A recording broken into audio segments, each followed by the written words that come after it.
এই প্রশ্নটা আসলে আমার কাছে মনে হয় যে মানুষকে বিভ্রান্ত করার জন্য এই প্রশ্নগুলো তোলা হচ্ছে।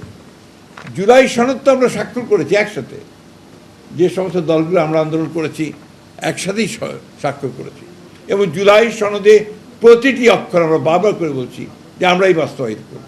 আমরা বারবার করে যে কথা বলতে চাচ্ছি যে আমরা এই যে উচ্চকক্ষে অনুপাতিক হারে ভোট বরাবর অনুপাতিক হারে যে আপনার প্রতিনিধিত্ব হবে, সেই বিষয়টাতে আমরা কখনোই একমত হইনি, এবং সেখানেই তারা আমাদের সঙ্গে, আমি সেই সময় আপনার যদি মনে থাকে আমি স্টেটমেন্ট দিয়েছিলাম আমি নিজে, যে জাতির সঙ্গে প্রতারণা করা হয়েছে। বিরোধী দল থেকে বলা হচ্ছে জুলাই সনদ বাস্তবায়নের দাবি সংসদে আদায় না হলে রাজপথে ফায়সালা হবে।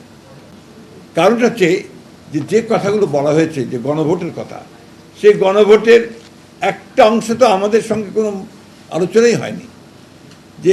যে কথাটা বলা হয়েছে, অর্থাৎ কমিশন তারা যে কথাগুলো সেদিন যেভাবে তারা নিয়ে এসছেন আমাদের কনসেন্ট ছাড়াই, সেই কনসেন্ট ছাড়া তারা নিয়ে এসছেন। এবং জুলাই সনদের বইটা যদি আপনারা পড়েন, আমার এখানে নাই, প্রতিটি জায়গায় বলা আছে যে দল তাদের ম্যানিফেস্টো অনুযায়ী যেভাবে আশ্চর্য নির্বাচিত হবে, তারা তাদের ম্যানিফেস্টো অনুযায়ী সেইটাকে বাস্তবায়িত করবে।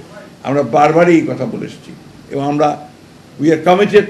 আমরা 31 দফাতে যেমন কমিটেড, ঠিক তেমনিভাবে আমরা কমিটেড হচ্ছি জুলাই সনদে, কিন্তু সেটা আমরা যেভাবে চেয়েছি সেইভাবে আমরা বলছি।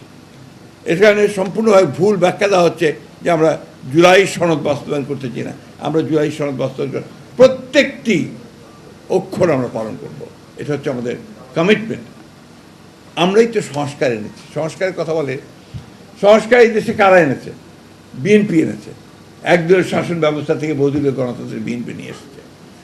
প্রেসিডেন্সিয়াল ফর্ম অফ গভর্নমেন্ট থেকে পার্লামেন্টারি ফর্ম অফ গভর্নমেন্টে বিএনপি নিয়ে এসেছে।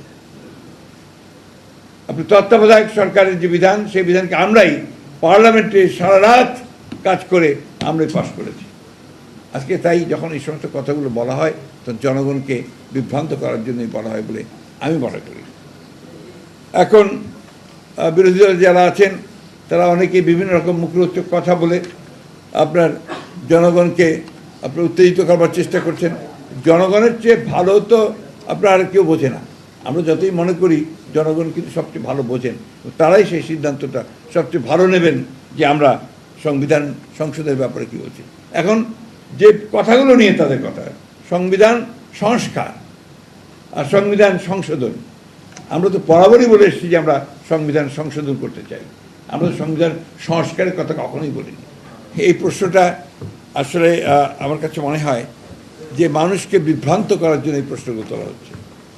জুলাই সনদ তো আমরা স্বাক্ষর করেছি একসাথে, যে সমস্ত দলগুলো আমরা আন্দোলন করেছি একসাথেই স্বাক্ষর করেছি, এবং জুলাই সনদে প্রতিটি অক্ষর আমরা বারবার করে বলছি যে আমরাই বাস্তবায়িত করব।